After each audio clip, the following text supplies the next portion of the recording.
Hey, I know you're struggling right now. Every organization is struggling with the same thing. We have now been thrust into a remote workplace environment. You might have had some individuals and team members who are already working remotely, but now your entire leadership structure is now working remotely because of the current crisis that we're in. This poses an incredible challenge for a lot of organizations that were not prepared to deal with a remote workplace culture. It leads to some significant leadership challenges if you don't have a program or a plan in place in order to be able to manage it.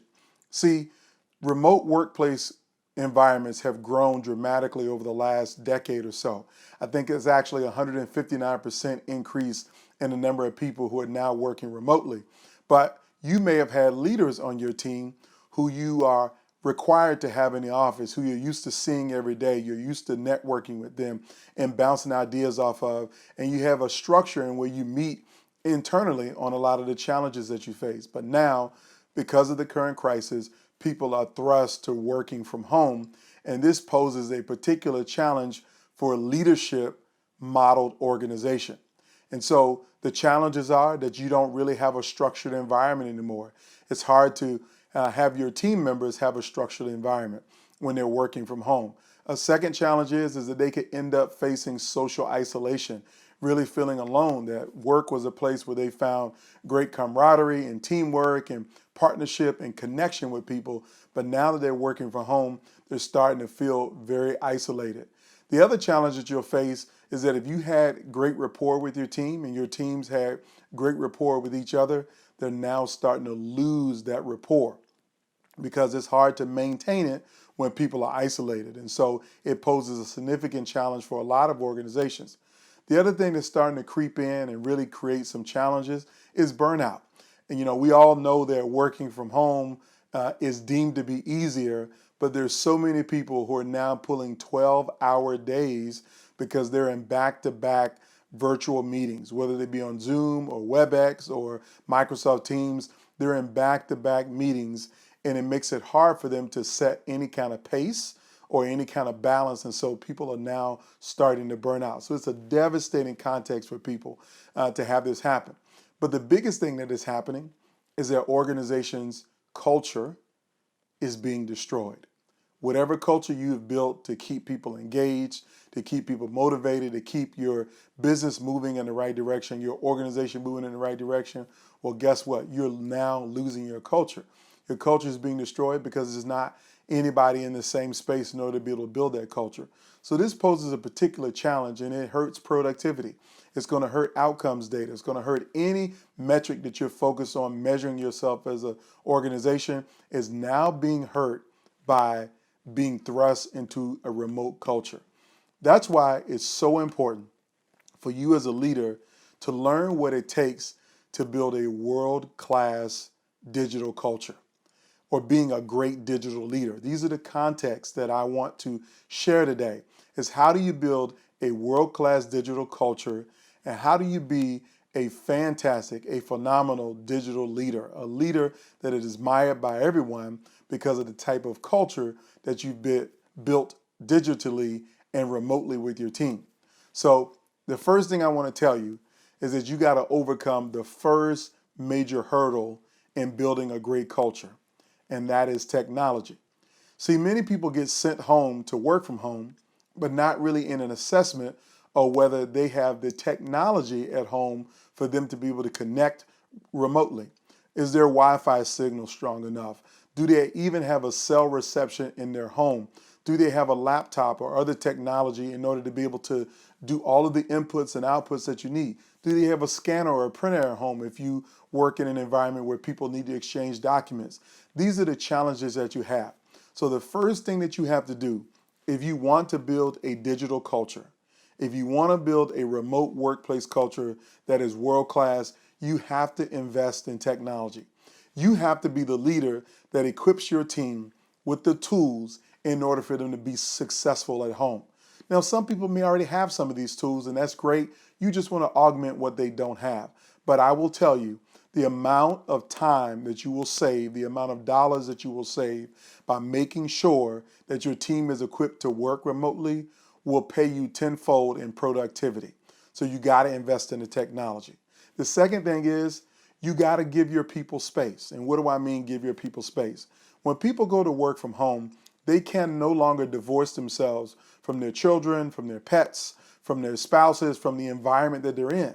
So you got to create some space to allow them to dive into those areas before they become distractions. And so what do I mean? Some people literally are distracted ad nauseum at home by children, by family members, by pets, by all kinds of things that exist in their home. Their television can be even a distraction where they don't have that at work. So what you have to do if you want to create a world-class digital culture, you got to create the space for people to be able to connect with their spouse, connect with their kids. Give them the time and the space in order to be able to take breaks during the workday to connect with the people who they sit in the house with. So what that may mean is instead of the standard 8-hour workday that you might have been expecting from people, they expand their workday to about 10 hours and they take an hour break in between, or maybe a break every 30 minutes, every 2 or 3 hours, just to have time to connect with their family in their home or their pets at home, or maybe to check on a loved one. So it doesn't matter what it is, you have to create that space. If you give them that space to do that, they will feel more valued, they'll feel more respected, and that you're actually in tune with the challenges that they have as a leader in the organization. So I want you to make sure that you create the space. The second thing I want you to do is you just can't have people to be absent-minded, spending 2 or 3 hours with their family. You got to make sure that they're being productive. And so I would advise you to have a regularly scheduled check-in. You know, most organizations would do a 1-hour staff meeting once a week, and that's how you checked in on major projects, figure out what people are doing this week, what's going on, how do you keep situational awareness in your organization. Well, a week is an awfully long time for someone to be working remotely in their home and not hear from the leader that they work for, the leader that they follow. So I would encourage you as a leader to create some type of schedule where every day there's a 15 to 20 minute check-in with your team. If nothing else, this is to find out, are they having challenges that you need to help them to overcome? But at a maximum, this will be an opportunity for you to have some daily interaction that kind of replicates the normal interaction you have in an office, where you might pass someone in the hallway, where you may stop into their office to see how things are going, ask them a follow-up question rather than waiting to type a long email. So I would encourage you to find some regularly scheduled check-in every day of the week, 15, 20 minutes. And if you have real intense work and difficult challenges, you may want to create a 30-minute check-in, particularly if you have a long team. So that's a way you can build a culture that gives people value. Now, since I'm on the subject of teams, I want to move to another concept, and that is called teams of two. You want to build teams of two in your organization. See, working from home can be very, very isolating, and people can feel alone and not feel like they're connected to anyone at work. So you have to replicate a framework where people can be connected to their team members. You got to build team. And in order to do that, you have to build teams of two. So I would encourage you to put your entire team into pairs of two for accountability partners and for working on projects together. So never assign just one person the same thing, but you give people a reason to connect outside of your regularly scheduled check-in meeting. It gives your team a reason to check in with each other. And they don't have to do it by video, but they can do it by telephone. But they have to have some way to connect regularly throughout the workday on the work that they're working on. So I encourage you to create teams of two.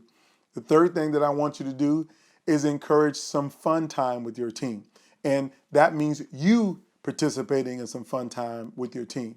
So that might mean setting up a WebEx or a Zoom meeting or a Microsoft Teams meeting where you're not talking about work. You're actually going to set up a hangout spot or a hangout time. And when I mean a hangout spot or hangout time, this is really about 30 to 45 minutes, at least once a week, that allow your team members to share the new life that they're in. And what do I mean, the new life? Some people may want to be cryptic and don't want to talk about their home life, their family, don't want to share anything. But the fact that they're in their homes now having to work, they've given us a window into their lives. And so this is the opportunity for you as a leader to create a space where they can share whatever it is that's important to them about their home life. What's the one great thing about being at home with their family? Or one big challenge that they're having? Or what's one pastime that they are finding a good way to engage with their children on around, their family around, now that they're working from home? What have they taught their family about what they do at work and how their job is now connected to life? So these are the kind of things that you want to create the space for as a leader if you want to build a world-class culture. Now, the last thing that I will tell you, and this is the most important one, is you have to encourage your team to have work-life balance. See, work-life balance is something that's easily lost when you blur the lines between work and home. And the fact that you're working from home means that people are going to lose that work-life balance if you don't put some boundaries around it and if you don't reinforce it as a leader. So you make sure that your team is not working past 7 p.m. in the evenings. Make sure that your team is taking time to exercise, to get out and see what's going on in the world, to find something to do to keep themselves sane. Maybe even encourage a new hobby or an activity.